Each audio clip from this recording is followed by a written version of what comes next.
Very good evening, everyone. Welcome back to another session. My name is Shubham Singhania and I'm your mentor for UGC NET Paper 1, Paper 2 Commerce and Management. तो आज की video जो है वो बहुत important है because we are going to discuss the syllabus. But before I start let me tell you that I was asking myself a question. मैं अपने आप से एक सवाल पूछ रहा था कि यार सिलेबस की वीडियो बनाना इतना ज़रूरी क्यों है. Why is the video of syllabus for UGC NET paper 1 so important. क्योंकि आप लोग इतना तो पढ़े लिखे हो ही कि यूजीसी की वेबसाइट से सिलेबस डाउनलोड कर सकते हो, सिलेबस को पढ़ सकते हो. तो फिर मैंने सोचा कि बहुत सारे स्टूडेंट्स होंगे जब वो सिलेबस को देखते होंगे तो उन्हें लगता होगा कि सर इतना लंबा सिलेबस है, इतना बड़ा सिलेबस है, इसमें से क्या क्या इंपॉर्टेंट टॉपिक्स हैं जो हमें कवर करने चाहिए या जो ज़्यादा इंपॉर्टेंट है. तो first of all let me be very honest, जिस तरीके से यूजीसी नेट का पैटर्न चल रहा है, कभी किसी टॉपिक से पूछ लिया जाता है, कभी किसी टॉपिक से पूछ लिया जाता है. तो पहले मैं एक डिस्क्लेमर दे देना चाहता हूं कि पर से कोई एक ऐसा इंपॉर्टेंट टॉपिक नहीं है या कोई एक ऐसा इंपॉर्टेंट सेक्शन नहीं है out of all the 10 topics, out of all the 10 units, जिसमें से मैं आपको कह दूं कि यार देखो इसमें से ज्यादा सवाल आएंगे तो इसको पढ़ लो. कभी वो रिसर्च एप्टीट्यूड से ज्यादा पूछ लेते हैं, कभी वो टीचिंग एप्टीट्यूड से ज्यादा पूछ लेते हैं, कभी वो डेटा इंटरप्रिटेशन से ज्यादा पूछ लेते हैं, so on and so fourth. तो इसका मतलब सबसे पहले तो क्या है कि हमें सारे यूनिट्स को इक्वल इंपॉर्टेंस देनी है. हम ऐसा नहीं कर सकते कि हमने एक को बहुत ज्यादा पढ़ लिया और एक को हम छोड़ के चले गए. ठीक है, तो ये तो एक पहला डिस्क्लेमर है. दूसरी चीज ये है कि ऐसा मत करिएगा कि कुछ टॉपिक्स को छोड़ के चले जाइएगा, बिकॉज यू नेवर नो कि जो टॉपिक आप सबसे अच्छे से पढ़ के गए हैं उससे सवाल हो सकता है ना आए और जो आप छोड़ के गए हो उससे सवाल आ जाए. तो फिर भी मैं कुछ इंपॉर्टेंट टॉपिक्स बताना चाहूंगा based on the past year. Syllabus भी डिस्कस करेंगे, बट आपका कोशिश ये रहनी चाहिए, आपका टारगेट ये रहना चाहिए कि आप पूरा का पूरा पेपर 1 का सिलेबस कवर करके जाओ एज मच एज पॉसिबल. ठीक है, एक और छोटी सी चीज बताना चाहूंगा जो बहुत स्टूडेंट्स गलती करते हैं. आप किसी भी रेफरेंस बुक से पढ़ो, there are lot of reference books which are available in the market. मैं खुद भी बहुत सारी बुक लिस्ट आपको बता चुका हूं, रेफर कर चुका हूं. बट उसमें प्रॉब्लम क्या है, जो स्टूडेंट्स गलती करते हैं, कई बार क्या होता है कि स्टूडेंट्स यूजीसी की वेबसाइट से सिलेबस डाउनलोड नहीं करते हैं, एक्चुअल सिलेबस नहीं देखते हैं, बुक्स को देखते हैं. मेरे पास बहुत स्टूडेंट्स का कॉल आता है कि सर ये सिलेबस दिया हुआ है किसी एक्स बुक के अंदर या वाई बुक के अंदर से ये टॉपिक पढ़ाया हुआ है, ठीक है सर ये कवर करना चाहिए कि नहीं करना चाहिए. देखो यार, बेसिक कॉमन सेंस इस्तेमाल करो. यूजीसी नेट ने ऑलरेडी वेबसाइट के ऊपर सिलेबस दिया हुआ है जो हम अभी डिस्कस करने वाले हैं. 70 to 80% क्वेश्चन, फुल फ्लेजेड 100% नहीं कह सकता मैं, 70 to 80% जो क्वेश्चंस हैं वो उन्हीं कंसेप्ट पे बेस्ड होते हैं जो सिलेबस का पार्ट है. ऑफ कोर्स कुछ करंट अफेयर्स होंगे, कुछ ऐसे एलिमेंट्स होंगे जो स्पेसिफिकली सिलेबस में नहीं मेंशन होंगे, but 70 to 80% of the question जो है वो बिल्कुल सिलेबस से आते हैं. बिकॉज मैं ऐसे बहुत सारे थाउजेंड्स ऑफ स्टूडेंट्स को जानता हूं जिन्होंने सिर्फ सिलेबस के अकॉर्डिंग तैयारी करी है and they have qualified JRF in the very first attempt. ये सिर्फ आपके दिमाग में भ्रम है कि बाहर का हम पढ़ लेते हैं या कुछ भी पढ़ लेते हैं. स्टूडेंट्स गलती क्या करते हैं, मैं आपको एग्जांपल दिखाता हूं. 2022 का पेपर उठाया या लेट से 2023 का जून का पेपर उठाया और उसमें देखा कि यार ये सवाल आया था और सर ये सवाल तो हमें किसी बुक में नहीं मिल रहा, सर ये सवाल तो हमें किसी कोर्स में नहीं मिल रहा. भाई हर साल 10 से 15% क्वेश्चन अगर बाहर से नहीं पूछे जाएंगे, ये एप्लीकेशन बेस्ड नहीं पूछे जाएंगे, तो लेवल कैसे मेंटेन होगा, आपकी क्वालिटी कैसे मेंटेन होगी, कैसे हमें क्वालिटी टीचर्स मिलेंगे. तो हर साल 10 से 15% क्वेश्चन हमेशा ऐसे आएंगे जो आपके टॉपिक से रिलेटेड होंगे बट आपको किसी भी बुक में नहीं मिलेंगे. अब उसको कवर करने का क्या तरीका है, मैं ये नहीं कह रहा उसको छोड़ के जाओ. पहले आप कोशिश करो कि आप 70 to 80% ऑफ द सिलेबस जो आपके एग्जाम में पूछा जाता है वो यूजीसी की वेबसाइट पे ऑलरेडी अवेलेबल है. उन टॉपिक्स को अच्छे से डिटेल में जाके कंसेप्चुअल क्लैरिटी के साथ पढ़ लो. जब वो खत्म हो जाए तो क्या करोगे आप, यार क्वेश्चंस लगाओगे ना, पास्ट ईयर पेपर लगाओगे, मॉक टेस्ट लगाओगे, तो उनको सिर्फ लगाना नहीं है. अगर उसमें कोई नया कंसेप्ट आता है, लेट से पास्ट ईयर पेपर जून में, दिसंबर में जो भी पेपर्स चल रहे हैं, जो भी पेपर हुए हैं, उसमें जो भी इंपॉर्टेंट क्वेश्चंस आए, जो भी इंपॉर्टेंट टॉपिक्स आए हैं, जो आपको लगता है कि यार ये तो मैंने नहीं पढ़ रखे, उसको पढ़ के जाना है. मैं उसको छोड़ने के लिए नहीं कह रहा, बट ये मत करो कि पहले मैं वो कर लेता हूं और जो मेन सिलेबस वेबसाइट पे 70-80% गिवन है उसको छोड़ देता हूं. ये सबसे बड़ी बेवकूफी है, ये सबसे बड़ी गलती है. बिकॉज 10-15% के लिए 10-15% क्वेश्चन जो हर साल पास्ट ईयर में आ रहे हैं, जो आपको पास्ट ईयर पेपर एनालिसिस में कराई दिया जाता है, हर चैनल कराता है, हर ट्यूटर कराता है, ठीक है, वो तो आपको करने ही करने हैं, बट जो मेन पोर्शन है उसको आप अच्छे से करके जाओ, उसको ढंग से कवर करके जाओ, तभी एग्जाम क्लियर होगा, वरना नहीं होने वाला. तो डोंट रन आफ्टर 10-15% जो हॉट्स हैं, हाई ऑर्डर थिंकिंग स्किल्स हैं. Focus on 70 to 80% first, then you can go back to those questions. ठीक है, समझ में आ गया. अब एक बार डिस्कशन कर लेते हैं. ठीक है, तो सबसे पहले तो मैं आपको बता दूं कि 10 यूनिट हैं, वो क्लेम करते हैं कि बराबर क्वेश्चन पूछेंगे, बट वो बराबर क्वेश्चन नहीं पूछते, ठीक है। और सबसे पहले क्या एलिमेंट्स हैं, वो यहाँ पे क्या जज करने की कोशिश कर रहे हैं, वो आपकी कॉग्निटिव एबिलिटीज को जज करने की कोशिश कर रहे हैं। कॉग्निटिव एबिलिटीज क्या होती हैं? Your ability to understand, analyze things which are given और asked to you in terms of question, ठीक है। तो क्या आप उसको ढंग से समझ पाते हो कि नहीं, कॉम्प्रहेंड कर पाते हो, एनालाइज कर पाते हो, इवैल्यूएट कर पाते हो, अंडरस्टैंड कर पाते हो, स्ट्रक्चर ऑफ आर्गुमेंट और रीजनिंग दे पाते हो। ये ब्रॉड एलिमेंट हैं जो टेस्ट करना वो चाह रहे हैं through the syllabus of paper 1। ये ऑब्जेक्टिव है उनका, ठीक है। अब बात कर लेते हैं पहले यूनिट के बारे में, which is a very easy unit, I would say काफी इजी और कॉम्प्रहेंसिव यूनिट है। That is the unit of teaching aptitude. ये आपके सामने सिलेबस अवेलेबल है, मैं फिर भी एक बार थोड़ा सा ब्रीफली रीड कर देता हूं, ठीक है। आई होप आप सबको नजर आ रहा है।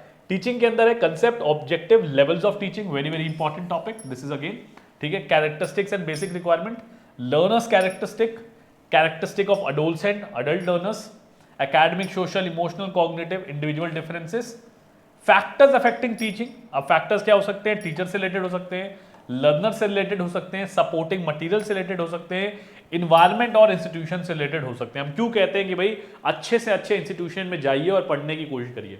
बिकॉज वो एक माहौल बना देता है, वो एक ऐसा इन्वायरमेंट क्रिएट कर देता है कि आपको मेहनत करनी ही पड़ती है, वरना आप लेफ्ट आउट फील करते हो, ठीक है। और कुछ इंपॉर्टेंट टॉपिक्स जो मैंने हाईलाइट किए हुए, मेथड्स ऑफ टीचिंग, जिसके अंदर टीचर सेंटर्ड हो गया, लर्नर सेंटर्ड मेथड्स हो गए, ऑफलाइन ऑनलाइन टीचिंग हो गई, जिसके अंदर स्वयं है, स्वयं प्रभा है, मूक्स है, massive open online courses.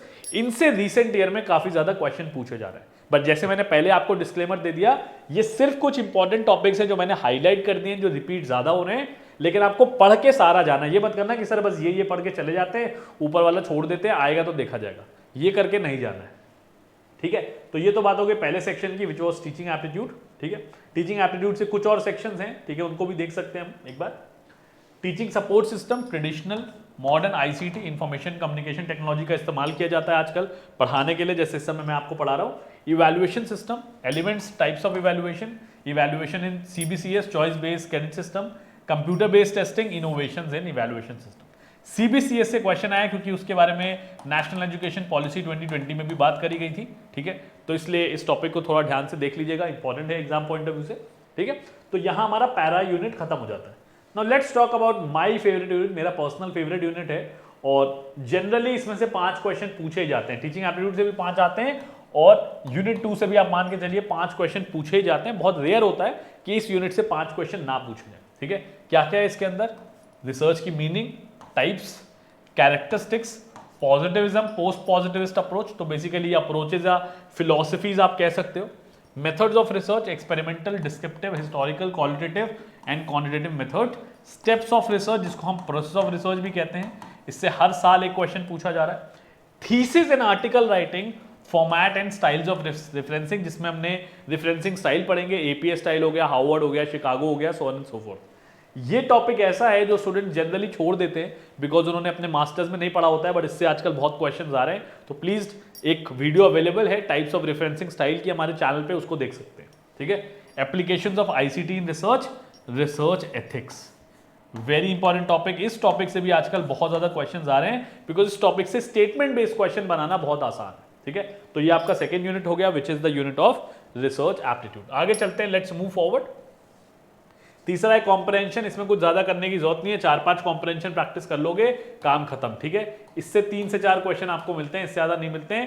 5 comprehension कम से कम प्रैक्टिस करके जाना, ठीक है, and this particular topic will be complete. ज्यादा दिमाग लगाने की जरूरत नहीं है, यहाँ पे टाइम बचाने का है, ठीक है। नेक्स्ट यूनिट है कम्युनिकेशन, अगेन कंसेप्चुअल टॉपिक। इससे भी आप लगा के चलो 4 से 5 क्वेश्चन आपको मिलते ही हैं। टॉपिक में पढ़ देता हूं। Meaning, types and characteristics of communication, effective communication, verbal non verbal communication, intercultural and group communication, classroom communication. ये 2 ऐसे टॉपिक हैं कम्युनिकेशन चैप्टर के अंदर जिससे असर्शन एंड रीजनिंग क्वेश्चन बहुत सारे आते हैं, ठीक है। आप पास्ट ईयर्स में देख सकते हो। तो इन स्पेसिफिक टॉपिक से assertion and reasoning question, statement based question आने के चांसेस ज्यादा हैं, तो थोड़ा सा ध्यान से टाइम इन्वेस्ट करके पढ़ लीजिएगा, ठीक है। Barriers to effective communication, mass media and society. छोटा सा ही सिलेबस है, बहुत ज्यादा बड़ा सिलेबस नहीं है। अगर गूगल सर्च करके भी तैयारी करोगे ना तो भी आप कर लोगे, ठीक है। समझ में आ गया कम्युनिकेशन का टॉपिक। आगे चलते हैं, let's move to the 5th topic, that is mathematical reasoning. अब ये वो टॉपिक है जो स्टूडेंट्स को सबसे ज्यादा डराता है। ठीक है, देखो यार, बहुत सारी चीजें हैं जो आपको आएंगी सिलेबस के अंदर से और बहुत सारी चीजें होंगी जो नहीं आएंगी।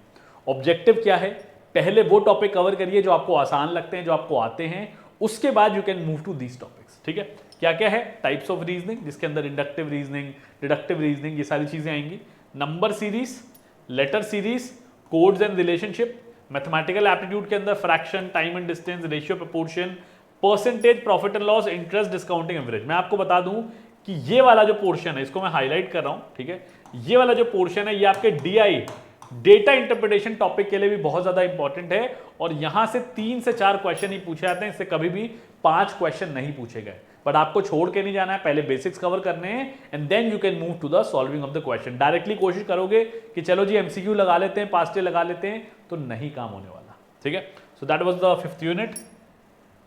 आगे चलते हैं, let's move to the logical and reasoning part. ये थोड़ा सा लंबा है, आई थिंक सबसे लंबा सिलेबस इसी का है, फॉर द रीजन बीइंग कि इसके अंदर लॉजिकल रीजनिंग के भी टॉपिक्स हैं और इंडियन लॉजिक का भी टॉपिक है। ठीक है, understanding the structure of arguments, argument form, structure of categorical preposition, moods and figures, ये कुछ टॉपिक हो गए। Evaluating distinguish between deductive and inductive reasoning, very important topic.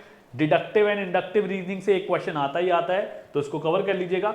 Analogies, Venn diagram, simple and multiple use of establishing validity of arguments, तो argument पे question आता है। ठीक है, तो आर्ग्यूमेंट पे भी स्टेटमेंट बेस्ड क्वेश्चन काफी आते हैं, तो इस टॉपिक को भी आपको अच्छे से कवर कर लेना है। ठीक है, तो ये जो पोर्शन है यहां तक का, ये आपका हो गया इंडियन लॉजिक का, सॉरी लॉजिकल रीजनिंग का।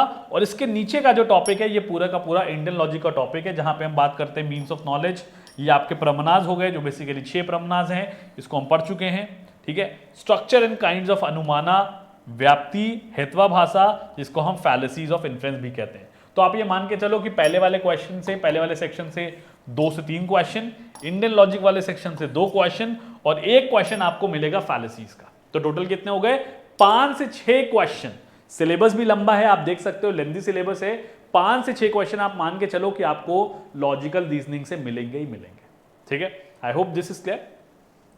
6 यूनिट हो गए, आगे चलते हैं। Let's move to the 7th unit which is data interpretation. जो मैंने आपको मैथमेटिकल एप्टीट्यूड के टॉपिक्स बताए, परसेंटेज के, प्रॉफिट एंड लॉस के, सिंपल इंटरेस्ट के, ठीक है, वो टॉपिक्स अगर आपने अच्छे से कर रखे हैं तो डीआई करने में, डेटा इंटरप्रिटेशन करने में आपको प्रॉब्लम नहीं आनी चाहिए।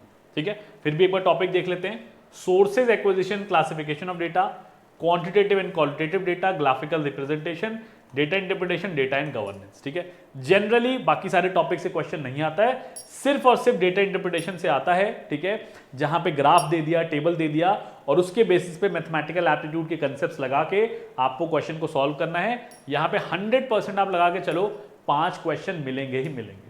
तो अगर मैं मैथमेटिकल रीजनिंग को थोड़ी देर के लिए साइड कर दूं, ठीक है, अगर आपने वहां कंसेप्ट अच्छे से पढ़ लिए तो 2 यूनिट आपके कवर हो रहे हैं। एक आपका यूनिट कवर हो रहा है मैथमेटिकल रीजनिंग का और दूसरा आपका यूनिट कवर हो जाएगा डेटा इंटरप्रिटेशन का। ठीक है, तो 2 यूनिट कवर हो जाएंगे सिर्फ कुछ इंपॉर्टेंट मैथमेटिकल एप्टीट्यूड के टॉपिक्स कवर करने से। ठीक है, तो इसको छोड़ के नहीं जाना है, कवर कर लेना है।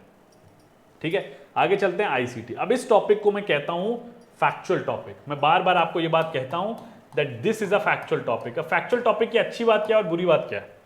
अच्छी बात यह है कि अगर आपको आता है तो आपको आता है, नहीं आता है तो आपको तुक्का ही मानना पड़ेगा। और गुड न्यूज क्या है कि अभी तक यूजीसी नेट में नेगेटिव मार्किंग नहीं आई है। ठीक है, तो ये अच्छी बात है, तो आप इस चीज का फायदा उठा सकते हैं। बट फैक्चुअल टॉपिक्स को आपको हमेशा कोशिश करनी चाहिए कि हम उसे एग्जाम के एंड में कवर करें। जितना ज्यादा आप एग्जाम के लास्ट में कवर करोगे उतना आपको रिकॉल, याद होने के चांसेस ज्यादा रहेंगे। ठीक है, ऐसा नहीं होना चाहिए कि बहुत सारा टाइम आपने फैक्चुअल में इन्वेस्ट कर दिया और उसमें से जो सवाल है वो भी आपको नहीं आता है। ठीक है, तो it's better to cover the conceptual and practical topics. ठीक है, ICT general abbreviations and terminology. अब कितने एब्रिविएशन भी हो सकते हैं, कोई लिमिट तो है नहीं। Basics of internet, intranet, email, audio video conferencing, digital initiatives. अब ये क्या हो गया, करंट अफेयर्स का पार्ट हो गया, जो हम एक स्पेशल सेशन में हमेशा कवर करते हैं। हर साल मैं कवर कराता हूं और बस ये कह लीजिए कि अगर 50 क्वेश्चन मैंने कराए या 30 क्वेश्चन मैंने कराए तो एक क्वेश्चन उसमें से हर बार फंस जाता है, कभी नहीं फंसे तो नहीं फंसे, वरना 1 से 2 क्वेश्चन उसमें से आ ही जाते हैं। ठीक है, आईसीटी एंड गवर्नेंस, तो ये आपका प्योर फैक्चुअल टॉपिक है। इससे आप लगा के चलो 3 से 4 क्वेश्चन आपसे पूछे जाएंगे। ठीक है, तो ये आपका 8th यूनिट हो गया। आगे चलते हैं।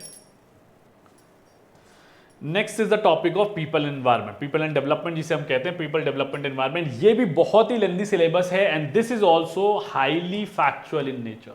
इस टॉपिक को भी आप कितना भी कवर करके चले जाओ, चांसेस यही होते हैं कि जो पढ़ा होता है उससे सवालात नहीं पूछे जाते, ठीक है। बट फिर भी एक बार रीड कर लेते हैं। डेवलपमेंट एंड एनवायरमेंट, जिसमें आपको millennial development goal, sustainable development goal cover करने हैं। Human and environment interaction, anthropogenic activities and their impacts on environment. Environmental issues हो गए, ठीक है, जिसके अंदर टाइप्स ऑफ पॉल्यूशन वगैरह हो गए, ये आपको कवर करना है। Impacts of pollutants on human health, जिसके अंदर डिजीजेस पे क्वेश्चंस आते हैं। I am writing it here, diseases पे सवाल पूछा जाता है। Natural energy and types of energy हो गए, सोलर, विंड, सॉइल। इसमें ये जरूर पढ़ लीजिएगा कि क्या टारगेट्स बना रखे हैं गवर्नमेंट ने। गवर्नमेंट टारगेट देती है कि भाई 2030 तक हमारा क्या टारगेट होने वाला है, कितनी मेगावाट हम एनर्जी जनरेट करेंगे थ्रू लेट से हाइड्रो पावर। तो ये सारी चीजें करंट अफेयर्स में पूछी जाती हैं, ठीक है। नेचुरल हजार्ड्स एंड डिजास्टर्स हो गए, ठीक है, और थोड़ा सा और सिलेबस है इसके बाद, ज्यादा नहीं बचा हुआ है, ठीक है। इन्वायरमेंटल प्रोटेक्शन एक्ट है, ठीक है। National action plan on climate change है। इंटरनेशनल एग्रीमेंट है जिसके अंदर मॉन्ट्रियल प्रोटोकॉल, ठीक है, काइटो प्रोटोकॉल, पेरिस एग्रीमेंट, ये सारे टॉपिक्स आपसे पूछे जाते हैं जो यहाँ पे मेंशन्ड है। तो अच्छी बात क्या है कि पीपल एनवायरमेंट का सिलेबस बहुत लंबा है, बट जो क्वेश्चन है वो 2 पार्ट में स्प्लिट हैं। 3 क्वेश्चन अप्रोक्सीमेटली आपको स्टैटिक के मिलेंगे। स्टैट्स मतलब स्टैटिक पोर्शन के, मतलब कंसेप्ट से, जो इसके अंदर कंसेप्ट हैं, और 2 क्वेश्चन आपको लगभग करंट अफेयर्स के मिलते हैं। बट जनरली स्टैटिक पोर्शन भी फैक्चुअल आ जाता है, इसलिए स्टूडेंट्स को डिफिकल्ट लगता है। तो आईसीटी और पीपल एनवायरमेंट 2 ऐसे टॉपिक्स हैं जो आप एंड में कवर कर सकते हो, ठीक है, अपने एग्जाम के टाइम पे, ठीक है, जब आपने बाकी सारे टॉपिक्स ऑलरेडी कवर कर लिए हैं, ठीक है। And the last is higher education system, जिसके अंदर क्या है, institutions of higher learning and education in ancient India. Evolution of higher learning, जिसके अंदर आप ये मान के चलो कमिटीज पूछी जाएंगी, कमीशंस पे क्वेश्चंस आएंगे, ये सब का सब यहाँ कवर होता है। Oriental convention, non convention learning program, professional technical skill based education, value education, environmental education, policies, governance and administration. तो ये सारा का सारा जो सिलेबस है ये हायर एजुकेशन का है। इसमें टॉपिक 2 लिखा हुआ नहीं है, बट रैंकिंग्स एक ऐसा टॉपिक है जिससे सवाल पूछे जाते हैं, ठीक है। NIRF रैंकिंग हो गया, QS रैंकिंग हो गया, टाइम्स हायर एजुकेशन रैंकिंग हो गया, इन पे सवाल पूछ ले जाते हैं, तो वो हम करंट अफेयर्स में कवर कर लेंगे, यू नीड नॉट वरी, ठीक है। अब देखो यहाँ मैंने एक डिस्क्लेमर लिखा हुआ है, एक नोट लिखा हुआ है, 5 questions each carrying 2 marks are to be set from each module.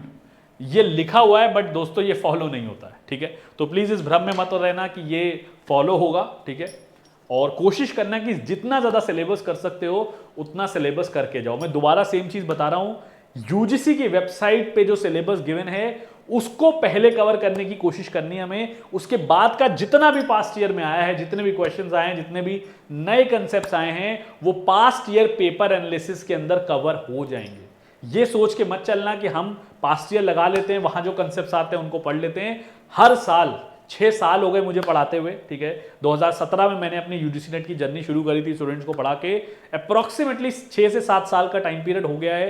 Thousands of students have passed, और मैं आपको बताऊं बेसिक का ही खेल है। जो स्टूडेंट्स बेसिक पहले कवर कर लेते हैं, फॉर एग्जांपल ये सिलेबस बेसिक है, 70 से 80% क्वेश्चन अगर आप यहीं से सॉल्व कर लेते हो तो करंट अफेयर्स में से या जो नए क्वेश्चंस आते हैं, नए टॉपिक्स आते हैं, उसमें से 2-4 क्वेश्चन तो सही हो ही जाएंगे, ठीक है। तो पहले करंट अफेयर्स के पीछे, पहले हॉट्स के पीछे जो 10-15% नए सवाल आते हैं उनके पीछे मत भागिए। पहले जो कोर सिलेबस है आपका, जो यूजीसी की वेबसाइट पे गिवन है, उसको कवर करने की कोशिश करिए। एग्जाम फर्स्ट अटेम्प्ट में क्वालिफाई हो जाएगा, ठीक है। That was all for today and also we have started with the sessions. दिसंबर 23 के जो सेशंस है वो शुरू हो चुके हैं। This is our contact number for the counsellors, 9999462225। आप इस पे कॉल कर सकते हो और जो हमारे काउंसलर्स है वो आपको पूरी गाइडेंस प्रोवाइड कर देंगे regarding the course and any other detail, ठीक है। मुझसे बात करना चाहते हो तो भी इस नंबर पे मैसेज ड्रॉप कर सकते हो and you can connect directly to me, ठीक है। Take care, keep preparing well, जल्दी से अपनी तैयारी शुरू करो। दिसंबर बहुत ज्यादा दूर नहीं है, दूर लग रहा है। कब एग्जाम पास आ जाएंगे आपको रियलाइजेशन नहीं होगी, और फिर आपके पास एडिक्वेट समय नहीं होगा एग्जाम कंप्लीट करने का या सिलेबस कंप्लीट करने का, ठीक है। Till then take very good care of yourself. अगर वीडियो पसंद आई हो तो वीडियो को लाइक कर देना, चैनल को सब्सक्राइब कर देना, because will be regularly coming up with such sessions. Okay, take care, God bless you, all the very best.